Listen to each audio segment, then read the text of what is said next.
Good evening and thank you for being with us. Thunder Bay voters will get another chance tonight to hear from some of their city council candidates.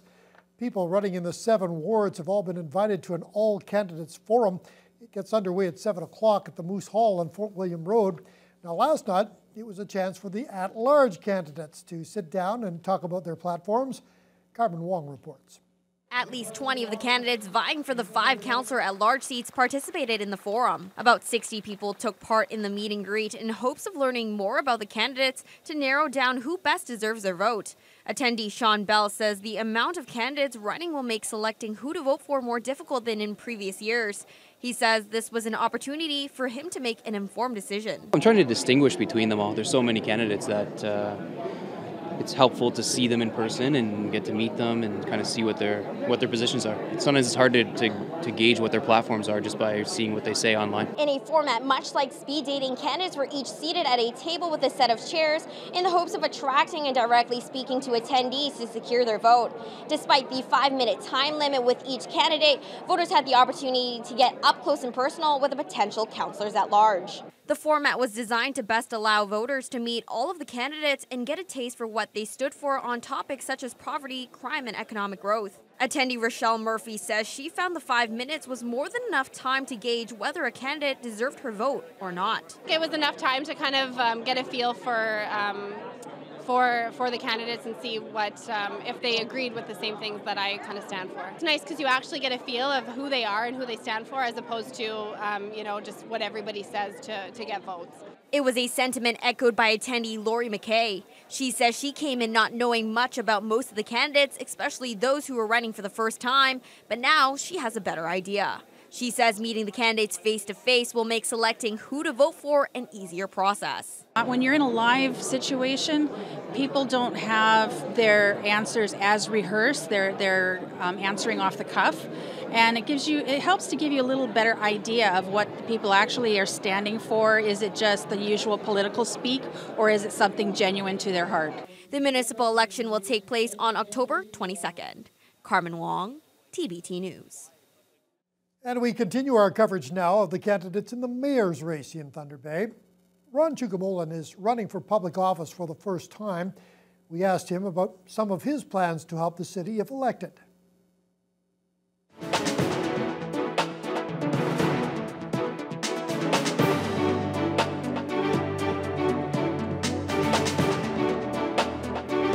Looking into different politics, start working with the health to crack down crime. That's the root of the rise of crime. You have now firearms coming into the city. You have gangs coming into the city. Our deputy chief is now asking for assistance, and she's on the right track.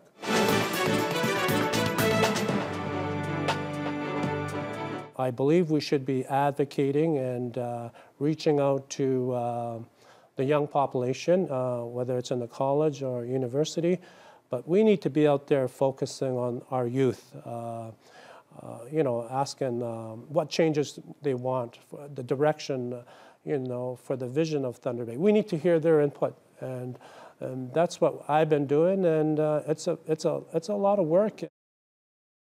Tomorrow we will hear from second-time mayoral candidate Shane Judge. A prominent Thunder Bay lawyer is facing a suspension of his license to practice law. Chris Watkins was the subject of a hearing in Toronto today before the Law Society Tribunal. Watkins is accused of failing to communicate adequately with his clients, failing to attend court, and behaving in a way that prejudices the public's interest in the administration of justice. The Law Society of Ontario filed the motion to suspend or restrict Watkins' license, saying there is a significant risk of harm to the public in not doing so. Watkins could not be reached for comment, and all phone numbers listed for him appear to be disconnected. He was previously suspended for 15 days in 2001 for breaching his duty to 3 clients, and he is currently on administrative suspension for failing to pay fees or file forms on time. Today's hearing was adjourned until a later date. A 70-year-old Thunder Bay man is facing yet another charge. Michael Daniel Busick is currently behind bars, facing a number of charges, including the attempted abduction of a 9-year-old girl back in August. Busick was previously barred from attending public parks and outdoor pools where children may be present. Police have now charged him with a breach of prohibition after an eyewitness spotted Busick at a Southside Park and swimming pool back in July. A Northside convenience store was the victim of a break-and-enter that ended with a stolen ATM. The cash dispensing machine at High Variety was stolen just after 4 o'clock this morning. The thieves reportedly threw a brick through the front glass window to gain entry. They then dragged the ATM through a rear door and loaded it into a waiting vehicle. City police are investigating. Some recent changes at the Regional Health Sciences Centre are helping people with hip, knee, and lower back problems. Hospital officials say their new central intake and assessment model is improving the patient experience and reducing wait times for those needing surgery from across the region. Alana Pickrell has more. The new Rapid Access Clinic combines a regional joint assessment center and interprofessional spine assessment and education clinic that already existed.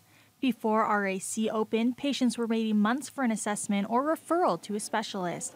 But now all referrals go to one location and assessments occur in 2 to 4 weeks. It increases the access of patients that I can help with surgical intervention, as well as reduces their wait time for that intervention, thus reducing the morbidities associated with their condition. Current patient Lori Horlick went for an assessment in April, and by August she had a total hip replacement. She says she lived in pain for an entire year before getting checked at the RAC, and in less than 6 weeks after her surgery, her pain is manageable without medication, and she is one step closer to having her independence back. I talked to so many different individuals, and they were totally flabbergasted that I told them when my surgery was actually happening. And they said, "Are you serious? People wait 2 years." And I said, "I know." I said, "I love this. This is amazing." Since April, 90% of knee replacement cases and 86% of hip replacement cases have been completed within the 182-day target. Program Director Carolyn Fanti says even though all assessments are directed to the Central Intake Center in Thunder Bay, patients actually have a lot of freedom and choice when it comes to treatment options. No matter where a patient is seen for consultation, they can then decide to have surgery in any of these 4 locations, Thunder Bay, Kenora, Fort Frances, or Dryden. And again, they can also choose where they would like their follow-up care and whether they want that in person, care close to home, whether they want to travel to the major center for that follow-up care, or whether they would like to have it via telemedicine. RAC also gives patients the option to request a specific surgeon or have their surgery done by the next available doctor. Spine and reconstruction surgeon Dr. Dave Puskis says although surgeons are territorial when it comes to patients, making sure patients get the treatment they need as timely as possible is most important. We would see that if one person can send to the surgeon, now there's 4 surgeons that are traveling to the region, it didn't make sense for them to have to wait for that specific surgeon who might not be there again in that community for 3 months. So it made sense for cases that are reproducible, like hip and knee reconstruction, to offer a pooled site, pooled surgeon consent list. Puskis adds this is the most modern orthoplastic program in the world, and it is right here in Thunder Bay. Alana Pickrell, TVT News. The Port of Thunder Bay's cargo stats for the month of September are in, and while there's no big drop from a year ago, the recent weather is causing grain shipments to take a bit of a hit. The cold and wet weather on the prairies has caused a delay in the harvest, dropping grain totals by 8% from last year. However, Port Authority CEO Tim Heaney remains confident that they will still match the total tonnage from 2017. Some farmers are waiting for the snow to melt to finish the harvest. So there's been a premature fall, and it's slowed us up a bit. But I think when we compare it to last year, we shut down mid-December due to the freezing temperature. So as long as that doesn't happen, we should still be able to maintain about the same levels as last year.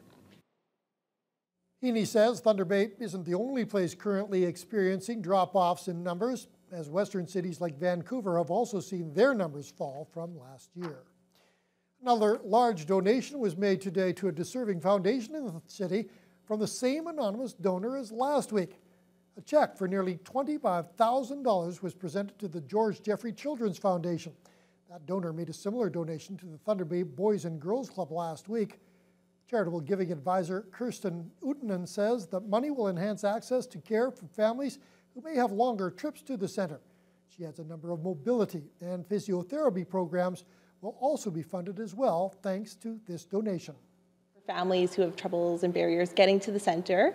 We're also going to be funding equipment for the seating and mobility program as well as the physiotherapy program, and just continuing on with accessibility enhancements to the centre. For the kids and the families, obviously it means better service. So it has all this, just a tremendous impact when we get an anonymous donation like this.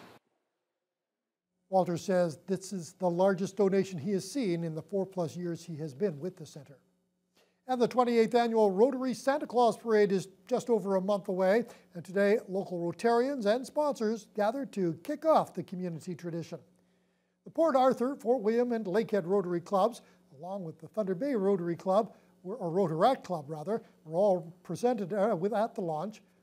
The parade will take place on Saturday, November 17th, starting at 10 o'clock. Now, the event always brings out thousands of people of all ages to kick off the holiday season. Port Arthur Rotary Club President Warren Philp attributes the continued popularity of the event to the passion of the Thunder Bay community. Well, because of the community participation, 20,000 people on the route, and if you think of the 53 floats and do the math on that, invariably somebody has a connection to some float on the parade. Unlike previous years, the Santa Claus Parade will now have a sponsor to help cover costs that usually exceed $10,000. We've worked hard over the last few years of trying to be a major contributor from a corporate perspective into the community of Thunder Bay, and these are some of the ways that we get to help to make those things happen for us. The parade will follow the same route as last year, starting at the Superstore and running north on Memorial Avenue, ending at the Community Auditorium. And that date, once again, is Saturday, November 17th. Always a crowd.